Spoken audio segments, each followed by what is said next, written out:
देखें, आज का जो प्रश्न है वो हम ले रहे हैं BCom third year liquidation chapter. इससे पहले के क्वेश्चन आप प्ले लिस्ट में देख सकते हो। Corporate accounting BCom third year की जो प्ले लिस्ट है उसमें है। आज देख रहे हैं क्वेश्चन नंबर 20। ये भी एक ऐसा क्वेश्चन है जो जनरली पेपर में नहीं पूछा जाता है, लेकिन एक अच्छा क्वेश्चन है। यदि ये प्रश्न में पेपर में आएगा तो 20 मार्क्स में आपके ये क्वेश्चन पूछा जा सकता है, यानी कि अच्छा बड़ा क्वेश्चन है। देखो, इसमें दिया हुआ है 30 जून 2019 को आदित्य लिमिटेड अपना ऐच्छिक समापन करती है। ठीक है, डेट नोट कर ले।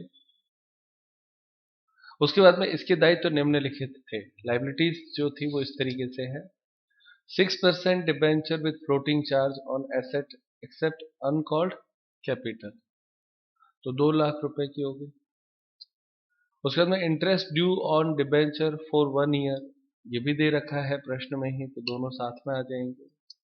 Bank overdraft with a lane on stock, bank overdraft जो है वो स्टॉक से रखा हुआ है गिरवी पे, और कितना है बैंक ओवरड्राफ्ट? 50,000। क्रेडिटर 1,50,000 के हैं। Loan from a director to pay wages, तो ये प्रेफरेंशियल क्रेडिटर हो गया। प्रोविडेंट फंड ऑफ एम्प्लॉइज 30,000, ये भी प्रेफरेंशियल क्रेडिटर हो गया, एम्प्लॉइज के लिए है, ये वेजेज था। ESI premium for 6 month to June 30, 2000, ये भी आपका प्रेफरेंशियल क्रेडिटर, क्योंकि ESI जो होता है वो भी एम्प्लॉइज का ही होता है ना। इंश्योरेंस बोलते हैं, एम्प्लॉय स्टेट इंश्योरेंस बोल सकते हैं। आगे, द कैपिटल कंसिस्टेड ऑफ, उसकी जो कैपिटल थी उसमें क्या क्या दिया हुआ था? प्रेफरेंस शेयर है 1 लाख के, इक्विटी शेयर 90 पेड अप है, तो इसमें पैसे लेने हैं 180, एक में 50 पेड अप है, इनसे भी पैसे लेने हैं यदि जरूरत पड़े।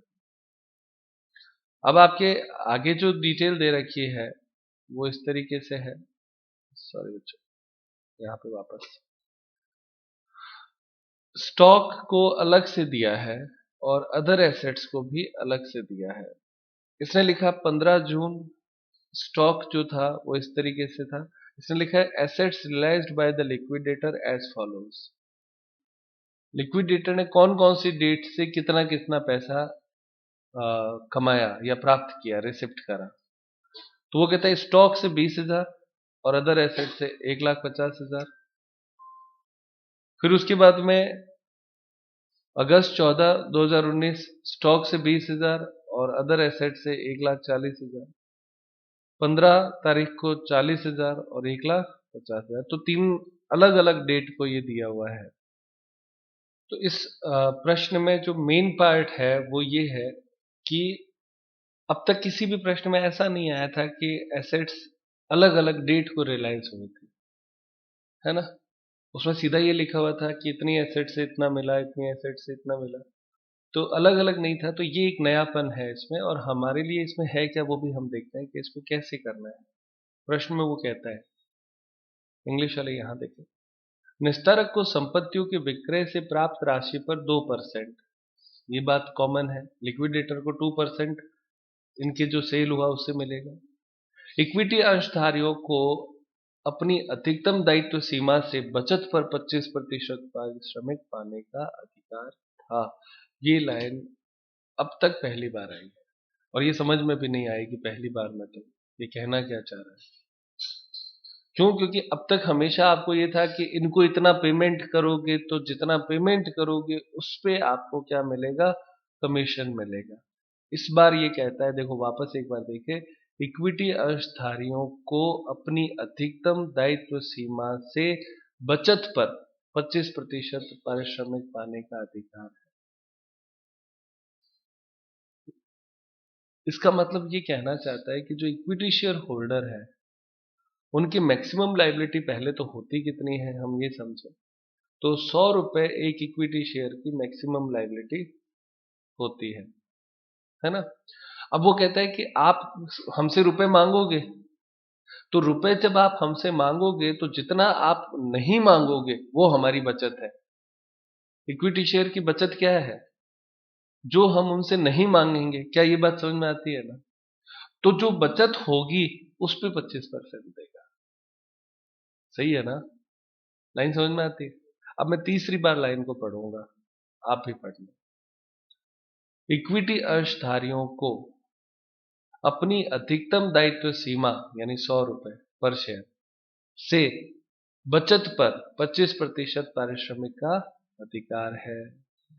लिखता है यहाँ पे 25% on the saving which the equity share holder would have from their maximum legal liability.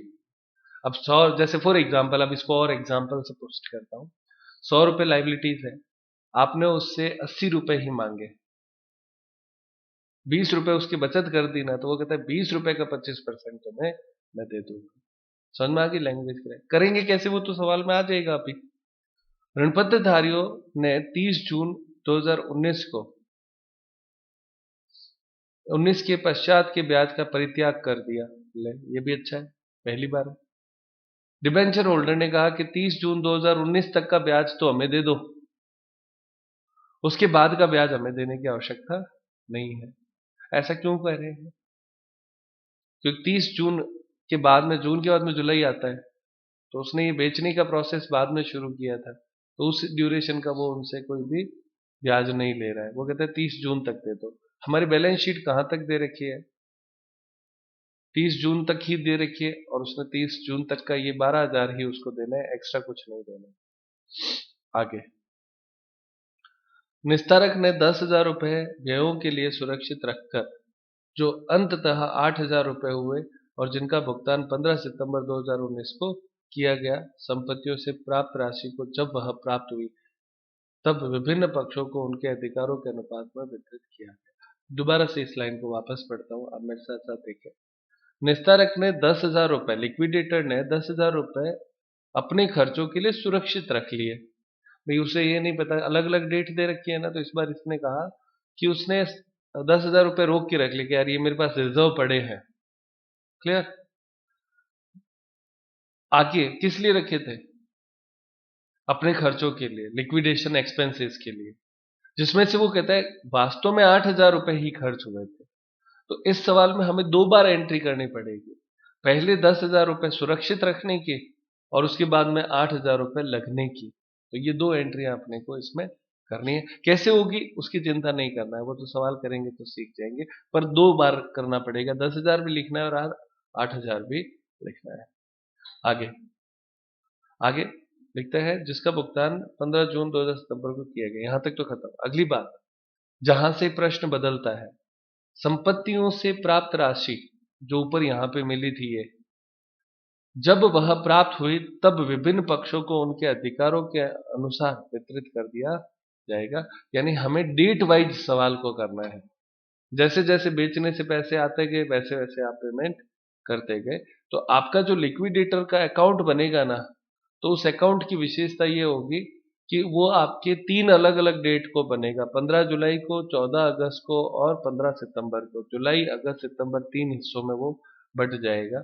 ये आपका प्रश्न है और इसमें आपके ये सारे आंसर्स दे रखे हैं, तो वो हम अभी इसमें चेक करेंगे कि कैसे होते हैं। ठीक है प्यारे बच्चों, स्टार्ट करते हैं। प्यारे बच्चों, liquidator final statement of account बनाते हैं क्वेश्चन नंबर 20 के लिए। इसमें आप लोगों को सबसे पहले यहाँ पे लिखना है जो पैसा रिसिप्ट हुआ उसकी डेट दे रखी है उसने जुलाई 15 2017। तो यहाँ पे आप हेडिंग लिख दें जुलाई 15 2017, नहीं क्या है 2019। जो ये देखो ईयर से कोई फर्क नहीं पड़ता है, बस वो प्रश्न का हिस्सा है, अपने को ध्यान रखना चाहिए। ये डेट हमने मार्क कर दी। अब इस डेट को उसको कितना एसेट्स रियलाइज हुआ, तो ये आसान है। यहाँ पे देखो स्टॉक लिखा है, स्टॉक से उसे मिला 20,000 और अदर एसेट से 1,50,000। सही है। अब टोटल 1,70,000 आया। यहाँ पे सबसे ऊपर ही ऊपर आप लिखे by bank overdraft.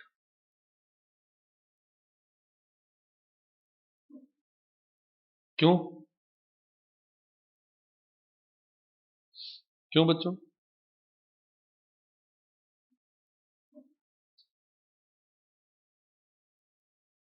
Lane on stock है, लेन ऑन स्टॉक।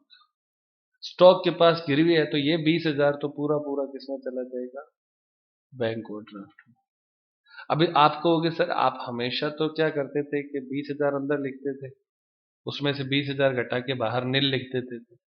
इसमें भी कर सकते हैं, लेकिन चूंकि इसका टुकड़ों में चलेगा हिसाब, है ना, स्टॉक का अलग, फिर स्टॉक आएगा, फिर स्टॉक आएगा, 3 बार स्टॉक आएगा और 3 बार ही बैंक ओवरड्राफ्ट आएगा, इसलिए इसको ऐसा लिख दिया है। लेकिन आप ये समझ लें, आप चाहें तो इसको लेस भी कर सकते हैं। इस स्टॉक में से ये बैंक ओवरड्राफ्ट सबसे पहले घटाना है, क्योंकि लियन है, लियन का मतलब होता है गिरवी रखना, LIEN, याद रखना। अब अगला काम, अब ये अपना लिक्विडेशन एक्सपेंसेस तो लिखे बाय लिक्विडेशन एक्सपेंसेस रिजर्व, ये भी नया है। इसने 10,000 रुपए रिजर्व रखे थे ना? हाँ बोलो। उसने क्या किया कि 10,000 रुपए रिजर्व के रूप में रख लिए थे, तो लिक्विडेटर एक्सपेंसेस के लिए रखे थे, तो लिक्विडेशन एक्सपेंसेस रिजर्व बना के 10,000 रख लिए। अब सबसे पहले लिक्विडेशन के बाद में अब अपना अगला पार्ट आ जाएगा, लिक्विडेटर रेमुनरेशन। तो लिक्विडेटर रेमुनरेशन कितना परसेंट देना है इसको?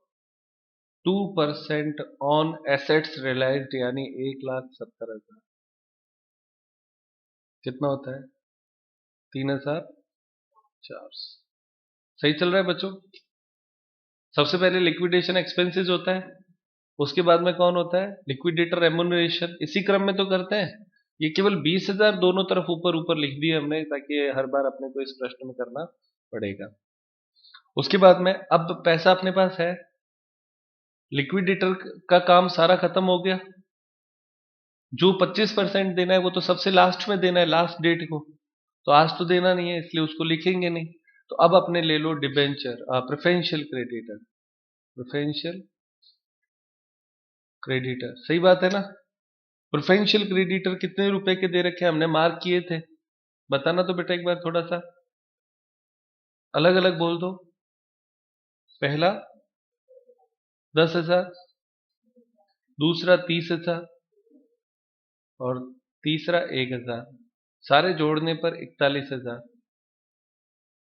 तो प्रेफरेंशियल क्रेडिटर का भुगतान भी हो गया, सही क्रम चल रहा है। अब किसको देंगे? By debenture holder. तो डिबेंचर होल्डर के लिए कितना पैसा बचा उतना दे दो। यहां तक ये पहला पार्ट समाप्त हो जाए। इस तरफ की टोटल लगा लो 1,70,000। इस 1,70,000 में 1, 2, 3 और 4 घटा दो, कितना आता है? तो डिफरेंस आएगा इसका, देखिए कितना आता है बेटा, बैलेंसिंग फिगर लिखेंगे BF, 95,600 और टोटल 1,70,000। अब आप देखो, दो बातें इस प्रश्न में आप लोगों को सीखनी है। एक, बैंक ओवरड्राफ्ट 50,000 का था, लेकिन यहां पे 20,000 क्यों लिखा? उसका कारण यह था कि ये स्टॉक से गिरवी था, तो स्टॉक अभी 20 का ही बेचा है, तो 20 ही इसको देंगे, सही है ना? एक बात। और बैंक ओवरड्राफ्ट जितना पैसा बचा है उतना दे दो, क्योंकि क्रम से देना है, उसने कहा है नियमानुसार देते जाओ। तो इस तारीख को, ये खाता कौन सी डेट का है? 15 जुलाई को हमारे पास 95,600 रुपए डिबेंचर के लिए बचे थे, उतने दे दिए। अब प्रश्न आया कि सर आगे, तो आगे तब आगे पैसा आएगा फिर दे देंगे, क्योंकि प्रश्न में कहा है कि डेट के अनुसार इसको करना है, एज पर डेट करना है। तो अब आप इधर ये सवाल खत्म हो गया। अगली तारीख क्या है बताओ? 14 अगस्त। आगे अगस्त 14, 2019, सही लिखा है। अब इस तारीख को क्या हुआ वो अपने को लिखना पड़ेगा। स्टॉक कितना पैसा आया स्टॉक से? फिर से 20,000 आया। और ये 20,000 किसको देना है? तो लिखो बैंक ओवरड्राफ्ट।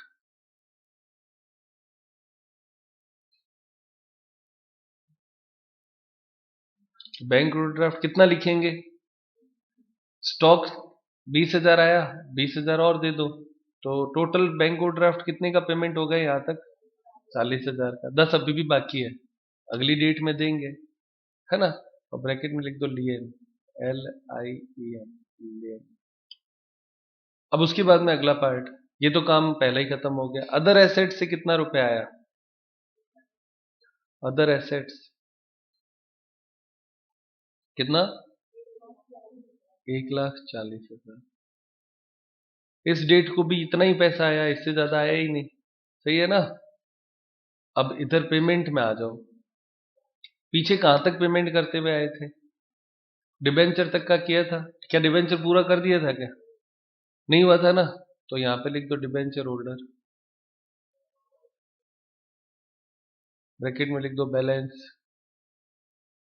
तो डिबेंचर होल्डर थे कितने के? 2,12,000 के। हाँ बोलो। 2,12,000 रुपए टोटल देने थे। उसमें से 95,600 ऊपर दे के आए हैं। पीछे कितना बचा? 1,16,000। 1,16,400 है क्या? धीरे से मत बोलो, 400 सुना ही नहीं देता है बच्चों, बाद में बोलो, रुक के मत बोलो। हो गया। चलो, डिबेंचर को देने के बाद में अब पैसा है क्या आपके पास? है। 1,40 में से 1,16 ही तो दिया है, 1,16,400। तो जो बचा वो किसको देंगे? अनसिक्योर्ड क्रेडिटर को। लिखिए।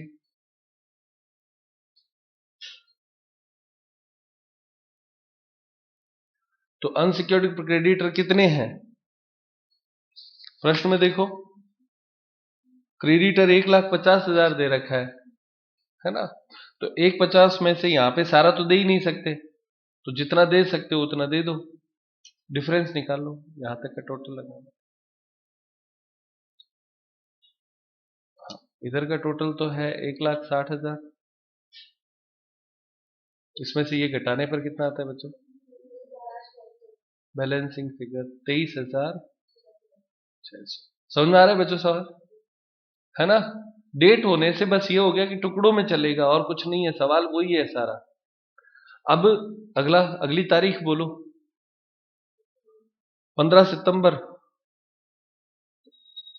15, 2019। तो ये लो हमारी डेट तैयार। अब इस डेट में, ये लास्ट डेट है ना। सबसे पहले लिखो स्टॉक। कितना रुपए आया? इस बार 40,000 आया। सही है। बाय, इसके सामने क्या लिखते हैं? Bank overdraft.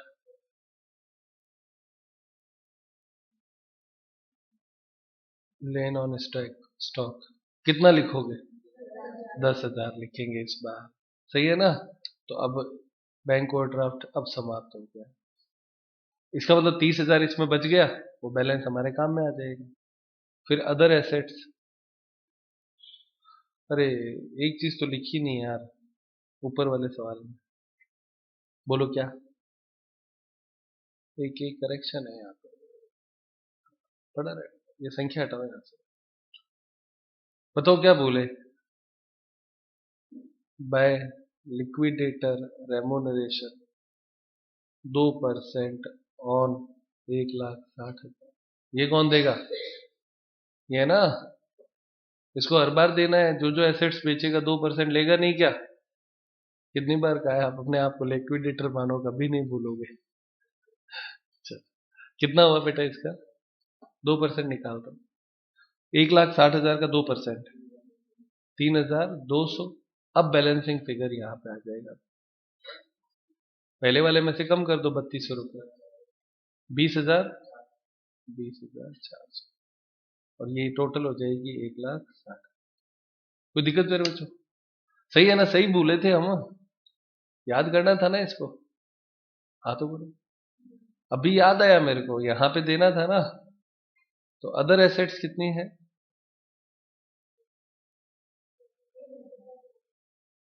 1,50,000। तो रेमुनरेशन दो सबसे पहले, बाय लिक्विडेटर रेमुनरेशन @ 2%। कितना? 2% ऑफ 1,90,000, 3,0800।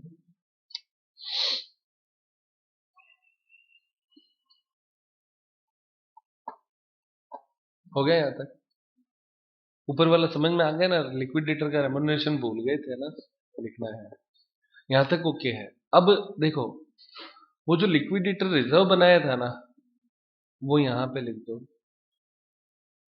लिक्विडेटर एक्सपेंसेस रिजर्व,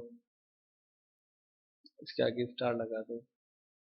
कितना रुपए रिजर्व रखा था इसमें? क्या हमने जैसे ही 10,000 इधर रिजर्व लिखा तो ऊपर वाला नल एंड वॉइड हो गया? तो 10,000 पहले क्या लिखा था? क्रेडिट। अब लिख दिया डेबिट, जीरो हो गया। जीरो हो गया तो अब खर्चा लगा कितना वो लिख दो, बाय लिक्विडेशन एक्सपेंसेस एक्चुअल 8,000। कितना अच्छा है ना? देखो लिखने का तरीका समझ में आया? अकाउंट कितना प्योर काम करता है। पहले जिस दिन दिया था ना, पैसे रोक के रखे थे, उस दिन लिखे, फिर वापस इधर उसकी कॉन्ट्रा एंट्री पोस्टिंग कर दी, अपोजिट एंट्री कर दी, तो वो जीरो हो गया। अब क्या करना है कि अब खर्चा लिख दे जो हुआ एक्चुअल में, तो वो 8,000 हमने यहाँ पे लिख दिया। कोई दिक्कत नहीं। इसका एक तरीका और भी है। आप क्या कर सकते हो कि इधर बैलेंस लिख सकते हो 2,000 रुपए। बैलेंस बच गया ना, 10,000 में से 8 लगे, 2,000 बच गए, तो आप इधर लिक्विडेशन एक्सपेंसेस का जो बैलेंस है वो 2,000 लिख सकते हो। पर मुझे लगा ये ज्यादा अच्छा तरीका है। 10,000 उधर लिखा, वापस इधर कैंसिल कर दिया, अब केवल खर्चा लिख दो 8,000। चलो यहां तक हो गया बच्चों। अब उसके बाद में पेमेंट की श्रृंखला शुरू करें। बाय लास्ट पेमेंट यहाँ किसको किया था? Unsecured creditor. इसका पूरा थोड़ी हुआ है अभी तक, तो लिखो अनसिक्योर्ड क्रेडिटर बैलेंस। तो वहां ऊपर हो गया था कितना, वो घटा देना। 1,50,000 था ना? हाँ बेटा, 1,50,000 में से 20,400 ऊपर कर कर आए थे, तो पीछे कितना बचा? 1,29,600। अब तो सारा पेमेंट हो गया। अब इसके बाद में पैसा प्रेफरेंस शेयर को देना है, तो लिखो बाय प्रेफरेंस शेयर होल्डर। तो प्रेफरेंस शेयर होल्डर कितना है बच्चों? 1,00,000 दे दो। हो गया। इस प्रश्न में हमें ये बात तो पता है कि प्रेफरेंस इक्विटी शेयर तक सवाल जाएगा, है ना? तो इसलिए हमने इसको घटा दिया। अब वर्किंग नोट में आना है। अब हमारे दो बातें बच्चों लिखनी रहती है इसमें, वो मैं आपको बताता हूँ। दो बातें कौन सी लिखनी रहती है वो मैं लिख रहा हूँ यहाँ पे। एक तो बाय लिक्विडेटर रेमुनरेशन, ये लिख दो वर्किंग नोट। और एक बाय इक्विटी शेयर होल्डर को पेमेंट करना है ना, refund. Equity share holder bracket में लिख दो रिफंड। ये दो चीजें इधर आएंगे और इधर आएगा कॉल्स रिसीव्ड। ये तीन बातें अपने को यहाँ पे अब लास्ट पार्ट रहे हैं, जिसमें आप स्टार पॉइंट इस पे लगा सकते हैं। ये सबसे इंपॉर्टेंट है, लिक्विडेटर रेमुनरेशन। तो वर्किंग नोट में आते हैं। सबसे पहले अब आप नीचे यहाँ पे लिखे टोटल रिसिप्ट।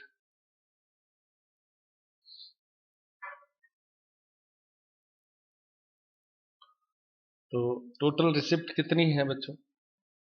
आप इसमें है ना ज्यादा इसमें कुछ करने की जरूरत नहीं है। आप तो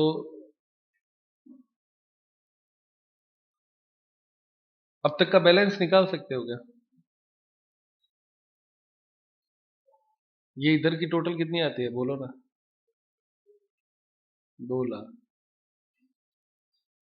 less payment up to preference share holder, हमेशा ऐसे ही लिखते हैं। तो यहां तक का इसी खाते का टोटल बस बता दो कितना होता है? 2,51,400 घटा दिया तो माइनस में चला गया 51,400। फिर बच्चों इसमें इक्विटी शेयर से पैसा लेना है तो उसमें आपके वो भी लेस करेंगे। इक्विटी शेयर कैपिटल 2,000 शेयर से आपको लेना है कितना? 10 रुपए। और 2,000 शेयर से आपको लेना है 50 रुपए। ये नंबर ऑफ इक्विटी शेयर कैसे आया? वो आपको क्या करना है, 1,80,000 में भाग देना है 90 रुपए का, और 1 लाख जो है उसमें आपको भाग देना है 50 रुपए का। तो ये नंबर ऑफ शेयर आ जाता है। नंबर ऑफ शेयर 2000 इंटू 10 और 2000 इंटू 50। तो 10 करने से तो आता है 20,000 और ये आता है 1 लाख। घटा देंगे तो घटाने पर डेफिशिएंसी आएगा, कितना हुआ? डेफिशिएंसी कितनी आती है बच्चों इसकी? हाँ बेटा, 68,600। कोई दिक्कत नहीं बच्चों। डेफिशिएंसी यहाँ पे आती है, माइनस में आएगा ये टोटल जिससे को डेफिशिएंसी कहेंगे, सारे जुड़ जाएंगे। कितना होता है? 1,71,400। ये आपके टोटल लॉस आता है। फिर बच्चों यहाँ पे एक बार थोड़ा सा चेंज करें। यहाँ पे लेस कैपिटल, जो कैपिटल उन्होंने देनी है ना, वो ये बाद में काम आएगा, अभी काम में नहीं आएगा। मैंने एक्चुअली दोनों चीजें मिक्स कर दी। इससे इक्विटी शेयर कैपिटल आपके आ चुकी है वो लिखना है। तो आपके आई हुई कैपिटल कितनी है? 1,80,000। और इनकी कैपिटल कितनी आ चुकी है? हाँ बेटा, 1 लाख। तो अब ये तीनों आपस में जुड़ जाएंगे क्योंकि ये भी घटाना है, ये भी घटाना है, और ये माइनस में है ही है। कितना आता है?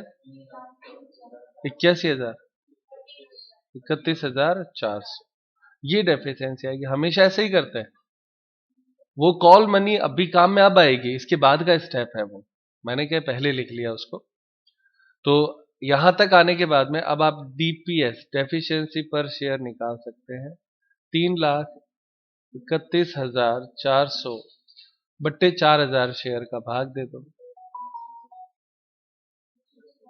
82.85। ये आपकी डेफिशिएंसी पर शेयर आ गया। प्यारे बच्चों, ये जो डेफिशिएंसी आया है इसमें आप एक नीचे नोट लिख दें।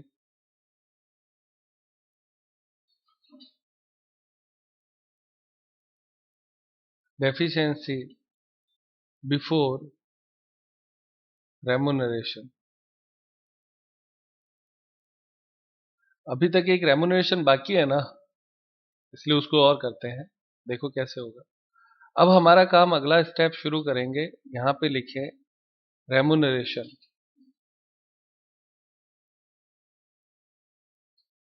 तो रेमुनरेशन कितना देना है? तो उसने कहा कि equity share, saving of equity share, saving of equity share का 25%। सही है। टोटल रिसिप्ट लिखे, टोटल रिसीवेबल लिखना फ्रॉम इक्विटी शेयर। तो वो हमने कैलकुलेट किया था, 2,000 शेयर पे 10 रुपए, तो इनसे कितना लेना है? 20,000। और 2,000 शेयर पे हमें लेना है 50 रुपए से, तो वो होता है 1 लाख। तो इनकी मैक्सिमम लाइबिलिटी अब जो इनसे मांगना बाकी है वो कितनी है? 1,20,000। लेकिन कमीशन इस पे नहीं है, कमीशन है बचत पे। तो अब इस 1,20,000 में से हमें जो पेमेंट अभी करना बाकी रह गया इससे पहले का, वो कितना है? 51,400 रुपए कम पड़ रहे हैं, तो इतने तो लेने ही पड़ेंगे ना। तो लेस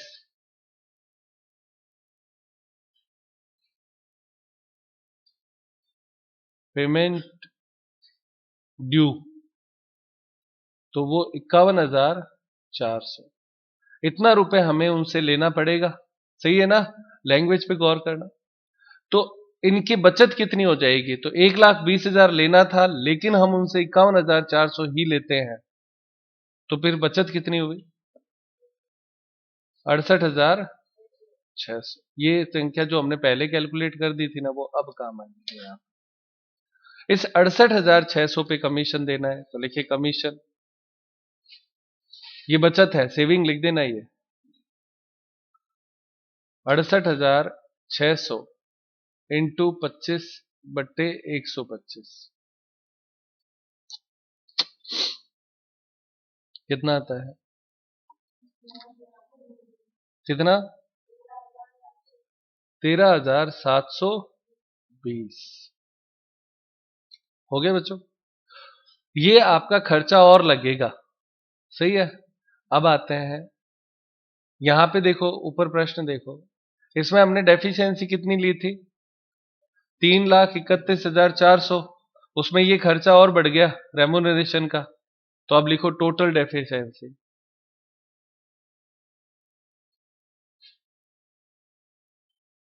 कितना है? 3,31,000 कितना था? 400 प्लस रेम्यूनरेशन 13,720 डिवाइड बाय 4,000, तो डेफिशिएंसी पर शेयर कितना आता है? 86,000 और 86.28। आंसर आ गया बच्चों अभी? ये आपका सवाल हो गया। ठीक है। अब 86.28 आया, तो लेना कितना है? जिन्होंने 90 रुपए दे दिए उनसे कितना लेना है, और जिन्होंने 50 दिए उनसे कितना लेना है? तो जिन्होंने 90 दे दिए थे उनको तो लौटाना पड़ेगा। कितना लौटाना है? 90 में से 86 घटाओ, कितना आता है? 7 2 इंटू 2,000। ये तो लौटाने का आएगा। कितना आता है?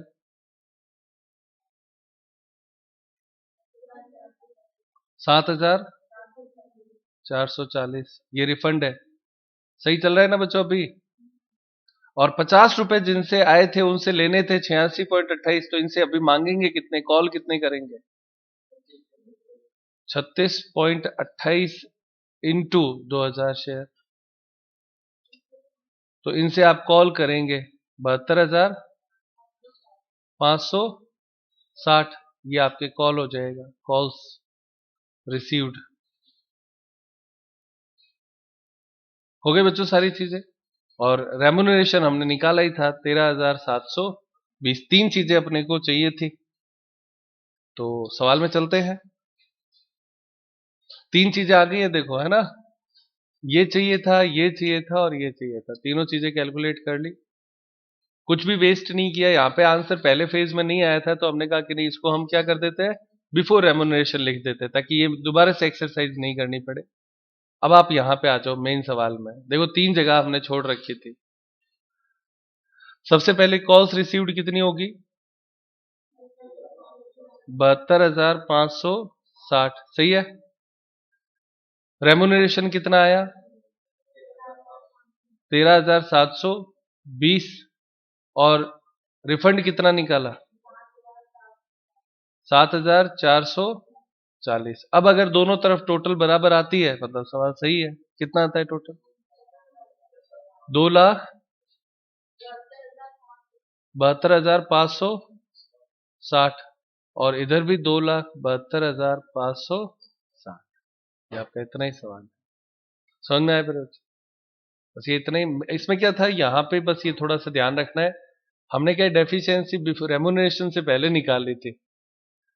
तो अब आप जैसे सवाल करते हो, सुन रहे हो ना, तो आप एक काम करना, घर पे जब रिवीजन करो पहले ये कैलकुलेट करना, ठीक है। इसके लिए आपको क्या करना पड़ेगा, ये कैलकुलेशन भी पहले करनी पड़ेगी, और डेफिशिएंसी जो निकालते हो वो सबसे लास्ट में कैलकुलेट कर लेना। क्लियर? आज की क्लास यहीं समाप्त करते हैं।